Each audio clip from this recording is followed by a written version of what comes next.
जो कहते हैं इस देश में हम चंद्रशेखर आजाद, अशफाक उल्लाह खान, सरदार पटेल, नेताजी बोस, मिसाइल मैन अब्दुल कलाम को आदर्श मानते हैं। तो ऐसे नौजवानों से विशेषकर मेरी गुजारिश होगी कि आज आपके अंदर राजनीतिक चेतना का संचार होना चाहिए। आज आपको राजनीति पर चिंतन मंथन करना चाहिए। जब आप 2 घंटा ड्रीम 11 में बकवास में चिंतन मंथन करते हैं, अपना बर्बाद करते हैं, तो मेरा मानना है कि आपको 2 घंटा राजनीतिक पहलुओं पर चर्चा करना चाहिए। आप अगर भगत सिंह को मानने वाले युवा हैं, उनके विचारों को मानने वाले युवा हैं, तो आपको इलेक्टोरल बॉन्ड पर चुप नहीं रहना चाहिए, आपको इलेक्टोरल बॉन्ड पर सवाल करना चाहिए। यदि आप सच में भगत सिंह को मानने वाले युवा हैं तो इसलिए मुझे लगता है आज झारखंड की राजनीति ने करवट लिया है। मैं देश की नहीं कह सकता, लेकिन झारखंड की राजनीति ने करवट लिया है और आज झारखंड में एक साधारण सा लड़का अपने विचारों के बल पर आपके बीच एक एमपी प्रत्याशी के रूप में खड़ा है। अगर मेरी उम्र की बात सही जाए, अगर हमारे उम्र के तकाजे को ख्याल रखा जाए, तो शायद हम लोग मुखिया के प्रत्याशी के रूप में अभी अपने आप को ना माने कि भाई अभी उम्र ही क्या है। लेकिन आज परिस्थितियों ने, आज हालात ने, झारखंड की समस्याओं ने लड़ते लड़ते आज हमें इस योग्य बनाया कि आज हम एमपी में अपनी दावेदारी प्रस्तुत कर रहे हैं। और कर नहीं रहे हैं, दोनों दल में अकबकी छुटा हुआ। देखिएगा, सुबह झारखंड मुक्ति मोर्चा वाले आजसू की आलोचना नहीं करते हैं। जाइएगा उनके पेज को पढ़िएगा, उनका बेटा का, उनका भाई का, उनका चचा का, जरा महतो का चर्चा होता है। आजसू वालों को पढ़िएगा, भले उनके प्रत्याशी बोल दे हमारा नाम ना ले मीडिया के सामने, लेकिन पढ़िएगा उनके पेज को जाकर, उनके निशाने पर जरा महत्व होता है। दोनों राजनीतिक दल, चूंकि देखिए भले दोनों अलग अलग है, लेकिन काम तो वही कर रहा है।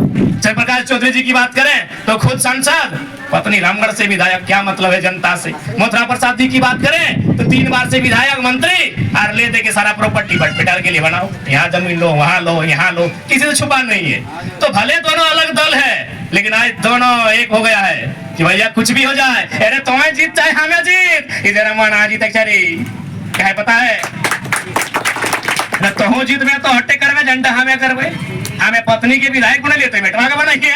लेकिन अगर ये छोड़ा जीतो तो कखरा कहाँ हाथ रख के बनाए तो क्यों ना जानो, ये छोड़ा अगर जीतो तो ककरा नेता बनाए तो क्यों ना जानो। देख ले रातों रात 1 लाख, कौन है भाई 1 लाख अंसारी, रातों रात चर्चा बन गए की परिणाम भेते ना भेता है, लेकिन रातों रात एक नेतृत्व तैयार किए। चुनाव में जीत होगा हार होगा मैंने नहीं है, देख रहे धनबाद की राजनीति में एक चेहरा अचानक सामने तो ला के रख दे, उसका नाम 1 लाख अंसारी है। तो इस बात के लोग को डर है कि तुम्हें जीत चाहे हमें जीत, कोई दिक्कत ना है।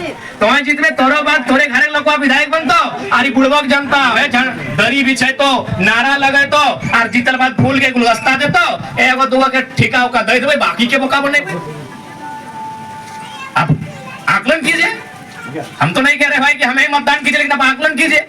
आज उनके 15 साल के राजनीतिक करियर पर जाइए, मंत्रालय संभाल चुके हैं, जानिए उनकी प्रॉपर्टी को, जानिए उनके आचरण को, जानिए उनकी सोच को कि उनकी सोच क्या है। सबसे पहले बात युवाओं साहब जान लो, आज नारों से भारत विश्वगुरु नहीं बनेगा, न भारत महाशक्ति नारों से बनेगा।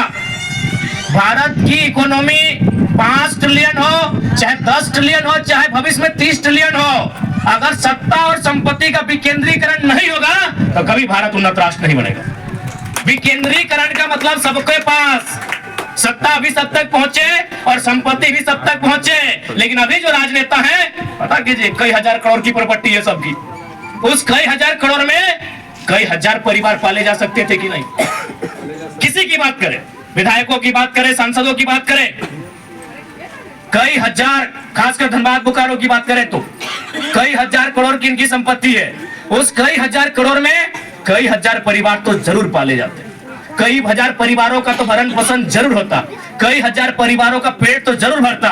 लेकिन सच में अगर वह जनता के हितैषी है तो हम पहला संदेश देना चाहेंगे, चाहे सांसद रहे, विधायक रहे या प्रत्याशी रहे, कि अगर सच में आप जनता के हितैषी हैं तो जैसा कि सूचना मिला है और जैसा कि जनता जानती है, ये जनता जानती है कि आपके पास, आप सबों के पास कई हजार करोड़ की संपत्ति है। तो एक काम कीजिए, चूंकि आप अपने दम पर नेता नहीं बने हैं, आप अगर नेता बने हैं तो जनता के विश्वास के कारण बने हैं। तो आप एक काम कीजिए, आप 5% बहुत है, ज्यादा से ज्यादा 10% अपनी संपत्ति को रखिए, बाकी जनता के बीच दान कीजिए। हम मानेंगे आप जनप्रतिनिधि हैं। बिल्कुल, अगर एक नेता खाली त्याग करेगा ना जी, तो हम बोल दे रहे हैं कम से कम 10,000 परिवार